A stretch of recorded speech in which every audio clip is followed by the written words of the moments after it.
I'm Rob Ritchie. My real name's Robert Francis Ritchie IV.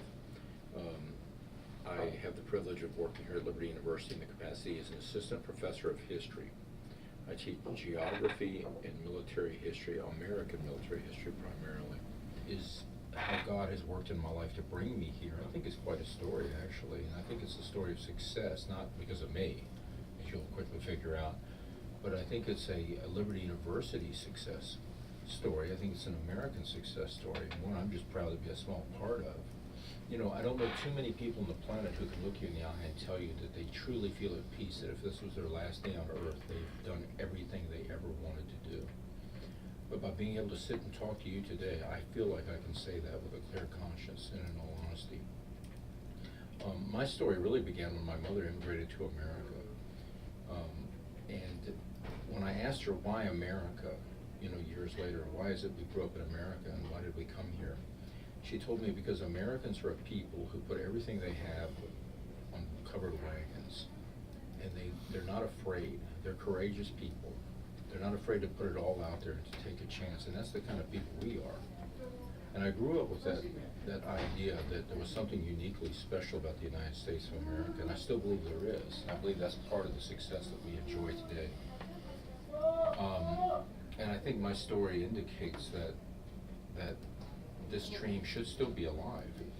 And I'd like to think that's what I've had a chance to do. And I believe America gave me that chance. When I was 17, they were glad to send me off to Vietnam in high school because I'm such a poor student.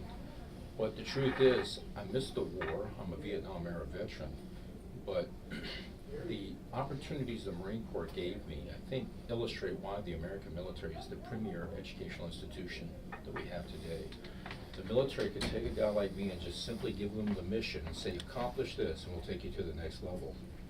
No problem, I can do that. And I learned to get the confidence back I did not have in school. So that when I was later on my second run as an NCO in the Marine Corps, and they gave me an opportunity to go to college, I took it. And I graduated from the Citadel, the Military College of South Carolina. I was commissioned and I became a tank officer. And it was while I was a tank officer I saw Jerry Falwell on TV. Now, I was beginning to have issues with what I saw in the military.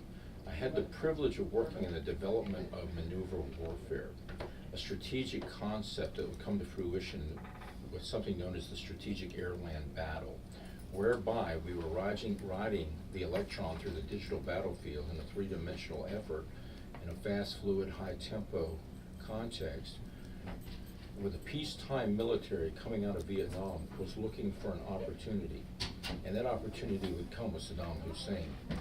But when I was sitting in my tank, I remember seeing how some tanks could hit anything that moved at 4,000 meters, and others couldn't. And there was the same $12 million Chrysler system in that turret. And I began to wonder why. And I began to look at the military and what our role was in the Cold War, and I saw that the Cold War was going to end. And I began to think, you know, there's an even bigger battle out there, a battle of ignorance.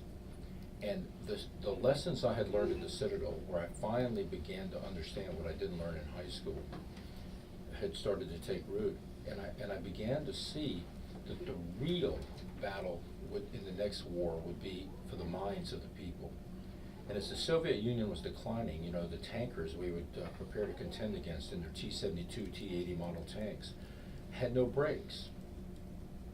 Why didn't they have brakes? Because the soldiers were drinking the brake fluid so they could get drunk. Now, that may sound insane because it is. They would go blind and insane and die from doing it, but they would still do it.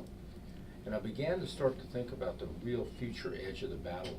I had had the opportunity to get on the cutting edge of this maneuver warfare experiment and see the fruition of air-land battle and the excellence that we honed in what was known as the Delta Corridor. But the more I thought about this, the more I thought I had a calling to go into education.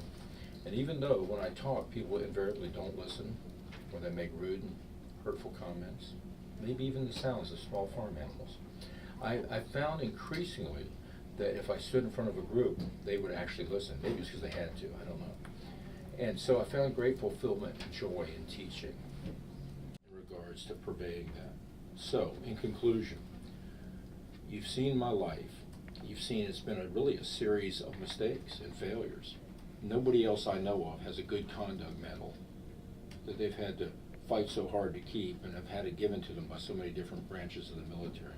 And yet, I don't know very many people who can look at you today and say that they have been blessed to the fulfillment that really they can't even explain.